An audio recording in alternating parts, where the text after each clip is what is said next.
No rest for the wicked. Everybody knows Moon Studio, creators of Ori.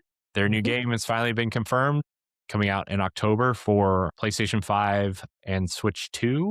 There wasn't a mention of an Xbox version, which Interesting. I know they kind of had a falling out with previous Xbox people. Also, like, if Helix is really going to be a PC hybrid, why would you make an Xbox version, you know?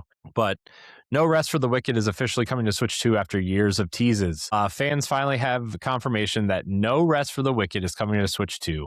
Developer Moon Studios announced that its dark fantasy action RPG will leave early access and launch on PC, PlayStation 5 on October 27th, with a Switch 2 version arriving at a later date. Created by the team behind the acclaimed Ori and the Blind Forest and Ori and the Will of the Wisps, the game blends challenging Souls-like combat with deep RPG progression and rich fantasy world. Players take on the role of a powerful warrior mage fighting to stop a deadly plague that threatens the kingdom. Tell me where you've heard that before.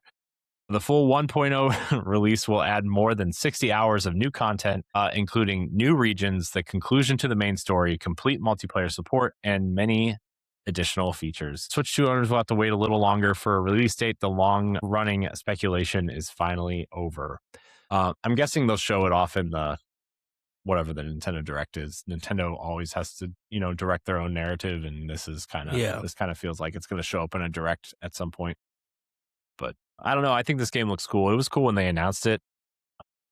But Jesse, have you seen anything on this game? Have you seen this? No, I haven't yet. I actually behind the scenes. I was gonna look it up and see, because I haven't. Like I said, I've been so bad at like keeping track of games lately. But like, I mean, Ori, like the Ori games were so amazing. So like, I'm honestly, anything that they'd be doing, I'd be interested in. So yeah, this is kind of like, it looks kind of like an isometric kind of Diablo-like action RPG, kind of fantasy pirate themed. It looks cool. I really think this game looks awesome. Ed, did you watch the trailer today? Yeah, watching the state of play. It looks really good. Yeah, I didn't know. I didn't know if it was in early access when it came out. Because when they said like you'll get the whole campaign, it'll be version 1.0.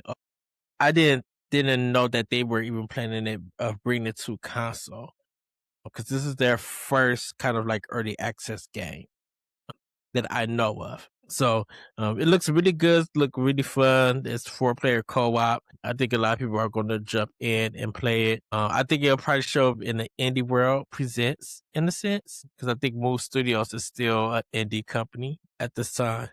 Yeah, I mean they declined the offer from Microsoft to. I mean, the rumor is that Microsoft wanted to buy them to make a third Ori game, and they said no because they wanted to do their own thing. But and then there was like the big controversy around the founders of the studio, and then some of it ended up being not true, and it was just like a whole thing. Yeah, allegedly. So I don't know. I think the game looks cool.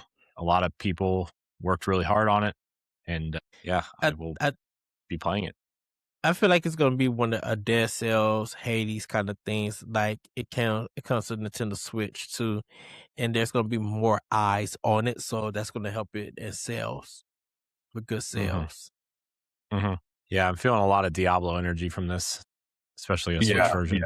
Yeah, that's kind of what I'm getting from it too. Especially when you say four-player co-op, I think of like the those old arcade games too, or that Gauntlet. Gauntlet and all that stuff. Like, I'd definitely be up for a game like that. Those are always a fun time. Yeah. All right.